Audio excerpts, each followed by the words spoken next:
Some of y'all ain't clapping because your child, amen, looked at you and said, called on you all kind of names under their breath. I wish one would.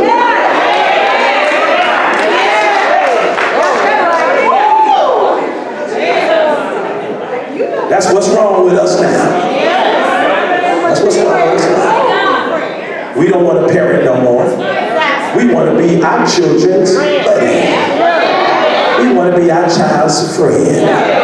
My kids like me. I just want my child to understand, if you cross me, you better know Jesus good.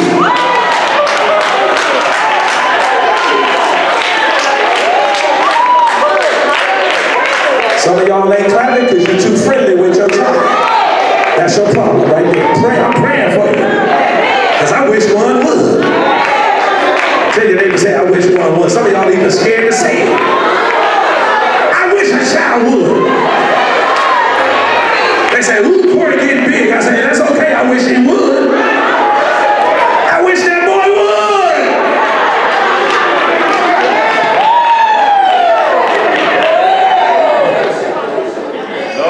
That's what's wrong with us. We won't give no discipline at home. So no wonder they cuss out the teacher and they disrespect the police and they disrespect their boss because they won't even respect you in your house and you pay money to put a roof over their head. You must be crazy.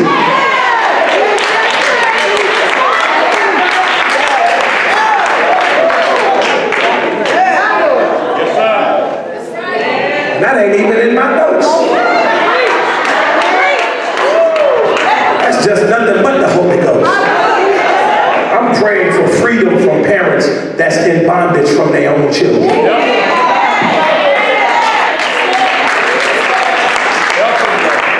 I'm talking about bondage. Child walking around like they grown. You don't have to do nothing. You can just watch TV. I'll clean your room. And let me tell all the mothers, and all the mothers, just wave your hand. I love y'all to death. Amen. But let me just tell some of y'all mothers what Michelle Obama said. Because if I say I said it, you're going to get mad. Michelle Obama said that the black man is getting totally destroyed by the black mother. Michelle Obama said it. I didn't say it. It's because by the time the young black man gets to the girlfriend, and Lord have mercy, the would-be wife, the mama that made his food, he 19 years old, ain't had a job. You still making him peanut butter and jelly sandwiches when he 25 years old. Baby, come here and get your allowance. What? And we're 25 years old. And you just setting up disaster for the girl who he might go out on a date with. Disaster. Look at the single women about to fall underneath the pew. Because they know I'm right. They know I'm right. They know I'm right. Boy won't open the door. Lord Jesus, in high school they barely would bathe. I mean just, Lord Jesus. Won't cut their hair, won't pull their pants up. Nothing. Nothing.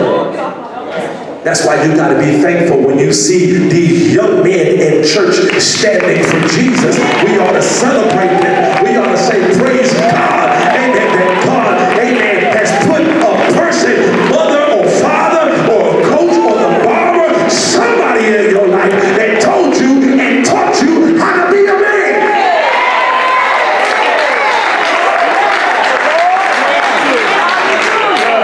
Amen, somebody. I got to get on my sermon. I done went all off road.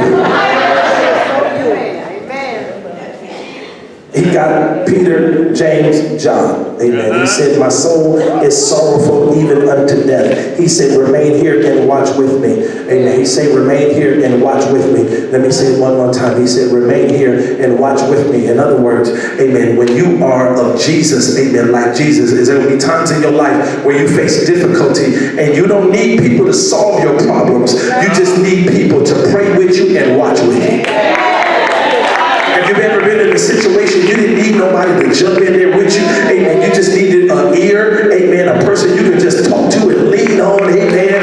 Praise God and say, listen, amen, whatever I'm going through, amen, can you pray with me? Amen. You see, let me tell you like this. If you don't have people in your life that you can go to and say, pray with me, you need to work on your earthly relationships.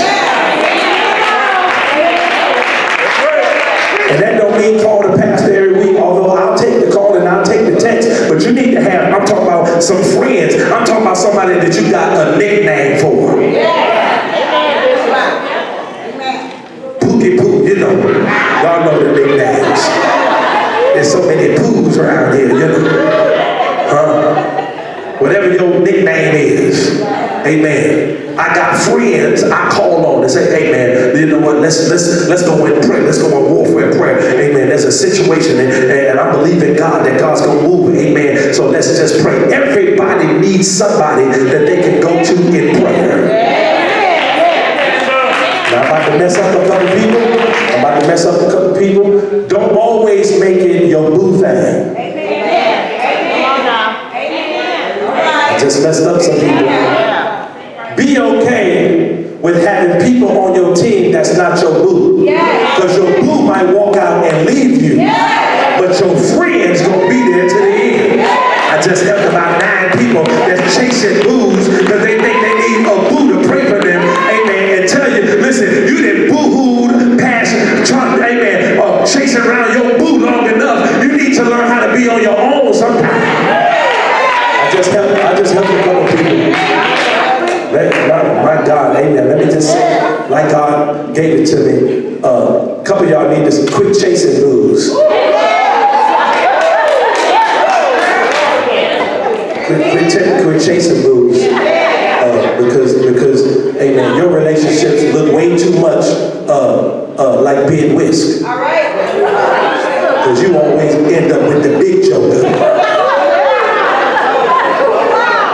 Some of y'all gonna get that in the car. You got the joker and the big joker. Is that spades? I can't remember no more. I ain't played cards in too long, amen. But you need to get excited about the king that God has put in front of you, amen. But the problem is, amen, you keep trying to make your joker into a king.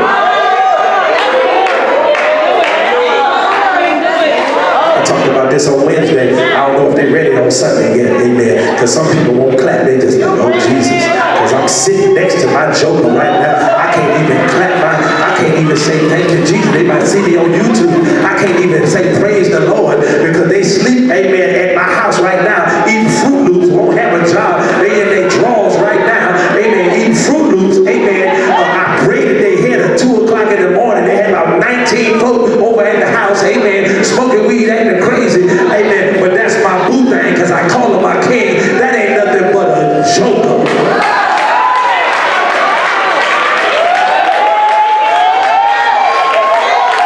Because you know it's Sunday. On Monday, he gonna wake up late, amen, put on the swimsuit, amen, won't even put no water on his dry self, amen, drive you to work, drop you off, amen, gonna pick you up late. The car gonna smell like weed, amen, or hairspray, or amen, Chanel number 5. I don't know what it's gonna smell like, amen, because he ain't spent no time trying to call you. You can't even get in touch with him, and he ain't even got a job, but you calling him a king. That's a joker.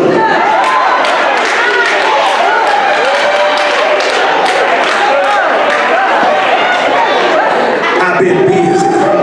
Busy doing what? You ain't got a job. I done messed up about 18 people in here who listen, who fake walking talking about that's my king.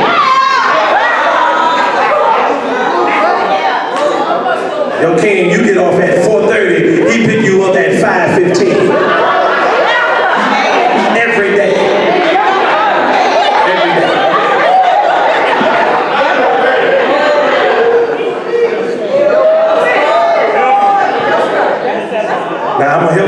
then I'm going to go on. There is declaration and there's lying. And some of y'all confused. Stop declaring something over somebody that ain't trying to do nothing when they say. You know that was a joker anyway. Jesus, let me go on in my text. They're looking at me all the way funny right now. Because they mad, because when they get out of church right now, he ain't even here, they going to have to wait 15 minutes to get picked up from church.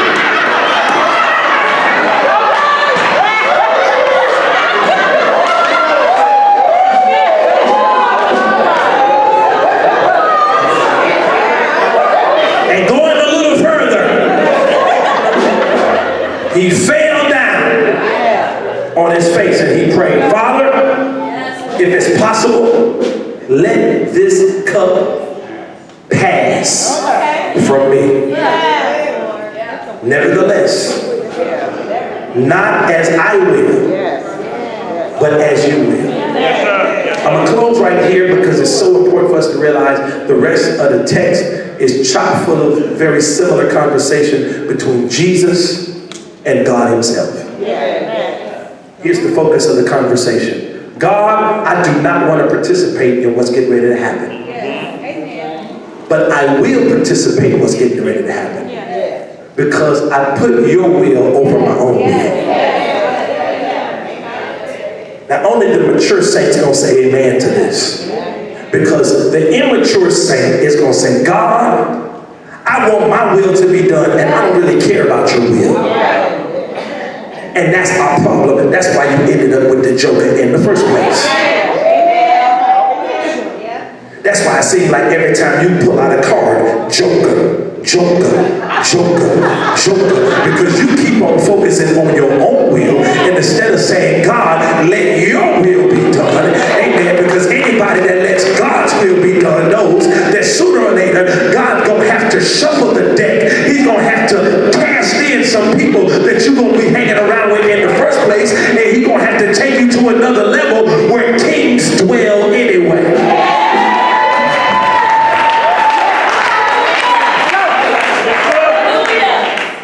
He said, my soul is very sorrowful even to death. Even remain here while I play. He went further, amen, and he prayed. He said, Father, if it's possible. Now Jesus understood the will of God, and he understood. He did not give, watch this, when you pray. Stop trying to command God to do stuff. That's right. Amen. I hear people say that is incorrect prayer. God is not your lackey for you to direct how you want to direct.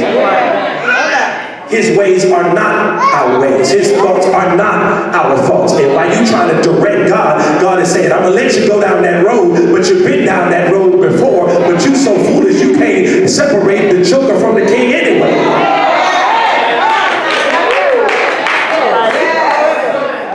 Be careful what you ask for, because some of us want elevation, but we don't understand that the higher you go in God, the more difficult it gets sometimes.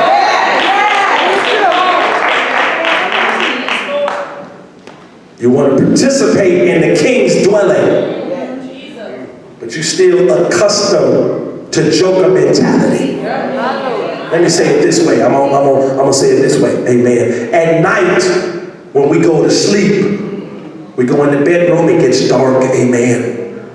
But what happens is we adjust, our eyes adjust to the darkness.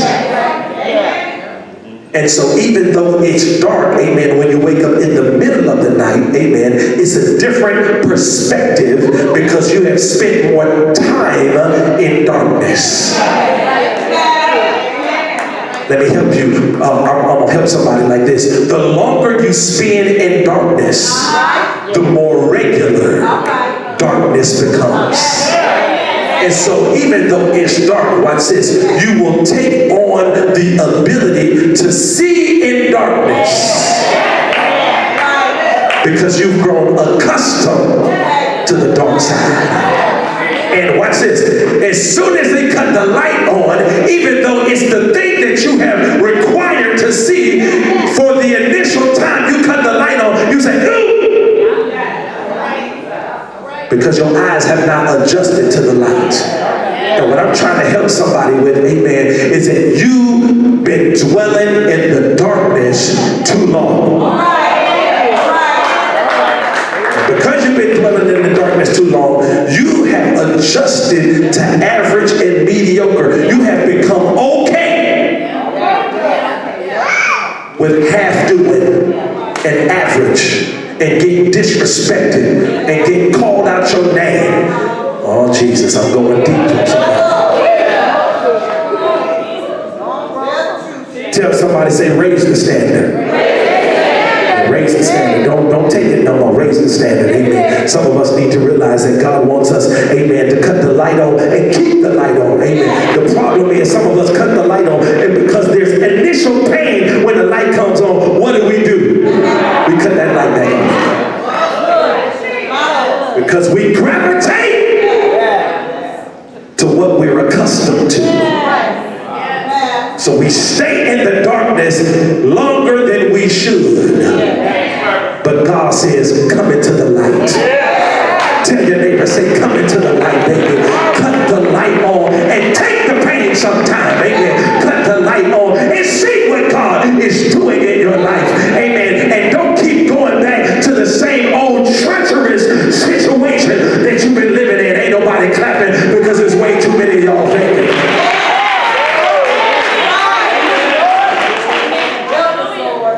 So he fell down on his face. He said, Lord, I know it might be possible, but I'm not going to focus on what I want. Right. I'm going to focus on what you want. Yes. Amen. Let me say this and I'm done right here. Jesus could have got excited about the clapping. I'm trying to help real leaders in here. I'm trying to help real successful people in here. People that's getting ready to go to the next level. Don't get caught up on the claps. Don't get stuck on people that's smiling and patting you on the back. Some of them people just trying to get access to your back so they can put a knife in your back anyway. They're trying to get up around you. They're trying to get close to you so they can talk about you anyway. Don't look for everybody to be your friend. And let me say this, expect out of 12, expect a Judas. Some of y'all walking around with rose-colored glasses on, think everybody your friend. The problem is, amen, when you read down further in the text, it says, Jesus, amen, watch this verse 28, it says, now the betrayer, that's Judas, amen, same chapter, he said, he had given them a sign. He said, the one I will kiss is the man, seize him. That's what Judas said. Judas said, the one I'm going to kiss on the cheek, that's the one I want y'all to kill. Be careful of the people you give access to your cheek. I'm trying to help somebody. Be careful the people you allow to get close enough to you. Because the same situation that you were praying in will be the same place that your betrayer will come and kiss you on the cheek. So you got to know the people that's on your side, like Peter, James, and John, and you got to know the people that when they come in, they put Vaseline, they put lip balm on because they ready to give you, they get ready to kiss you on the cheek. Because when you read the rest of the text, you realize, Peter, James, and John, Jesus went to pray. When he came back, guess what they were? They were asleep. But at least they weren't trying to kiss him. They were sleeping, but they wasn't kissing. They weren't trying to kiss Jesus. They weren't trying to betray Jesus. Listen, they might have some frailties. Let me tell y'all this. Everybody that's on your team ain't perfect. Do I have any witnesses? Everybody that's on your squad, amen, they ain't perfect people. And that's why when you really get in the middle of it, sometimes you got to pray for yourself.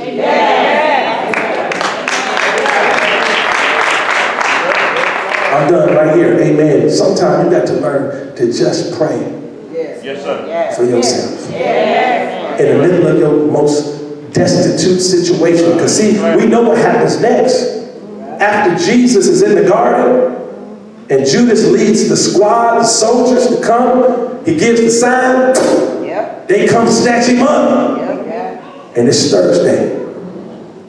And then they go and they lead him from judgment hall to judgment hall. And then they start literally the beginning of the crucifixion process, which is not crucifixion yet. Amen. It is the beating that happened prior to. When they took the whips and they put cat bones on the end of the whip so that every time they would hit Jesus, when they would snatch it away, it would literally rip the flesh of Jesus, causing the blood to pour. And then Jesus had to take up the old rugged cross and walk the streets to Golgotha's hill. See, you think, amen, Sunday morning, Easter, we're going to celebrate next week, amen. But every leader, every person that's really under the sound of my voice, that's ready to get to the next level, needs to understand this. No cross, no crown. They say it in the gym like this: no pain, no gain. Anything that's worth having is worth working hard for. Where my straight A students in now? Where my students that got some A's, amen, got some A's and B's, they just came in, some National Honor Society, amen, like Strawberry, amen, getting ready to get a master's at least, amen. See, you got to understand this, amen, you got to spend some time studying and working hard for the Lord. Come on, Chanel just became a nurse. I'll clap your hand for a brand new nurse. Just passed the state board. Can't pass the state board, amen, staying up all night. You got to study and show yourself approved. Don't be mad at her talking about, well, she passed. I've been trying to pass it. You need to spend time doing what you're supposed to do. If you put the time in, if you put the work in, if you put the effort in, watch God move in your life. I'm always in awe. I was on Instagram. I saw Detroit Youth Choir 5 hours on Saturday. Is it 5? Seemed like 10. Boy, 5 hours on Saturday. Everybody ain't cut for that. 5 hours on Saturday. Little kids, they got folders like they in school. 5 hours on Saturday. Volunteer. Matter of fact, they pay money to buy the stuff to get up there, to get the opportunity. Everybody want to go to California. But everybody don't want to spend 5 hours on Saturday. I'm trying to help somebody. Everybody want to be, amen, Piston National Anthem. They want to be center court. You ain't come to practice? Stands right there. You better sit over there. You ain't ready. Am I right? Amen. See, that's when kids, how old you got to be to get it? 8 years old. Amen. I remember my daughter was 6. She's 18 now. She started when she was 6. Up there.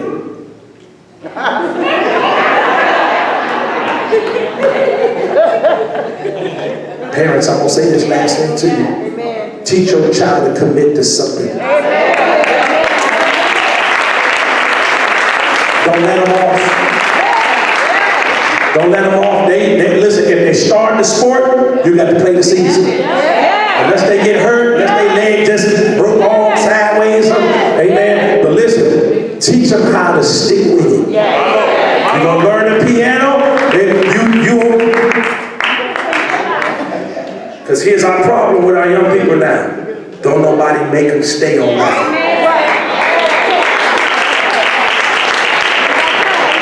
And so they become adults that won't stay on nothing. They can't stay at a job 15 minutes. They're ready to cuss out everybody.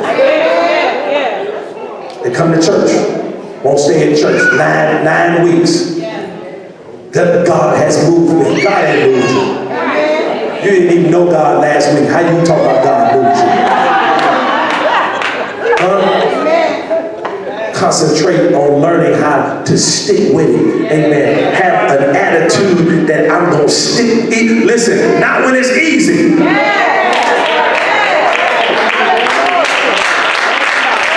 That's why everybody ain't clapping, because everybody don't want to stick it there when it gets difficult. But tell your neighbor, say, neighbor, we got to learn how to stick in it when it gets difficult. Come on, stand to your feet. Amen. Amen. Stand to your feet. I want to help somebody. Amen. Stand to your feet today. Because if you're here today, amen, and you've never accepted the Lord for yourself, this is your season.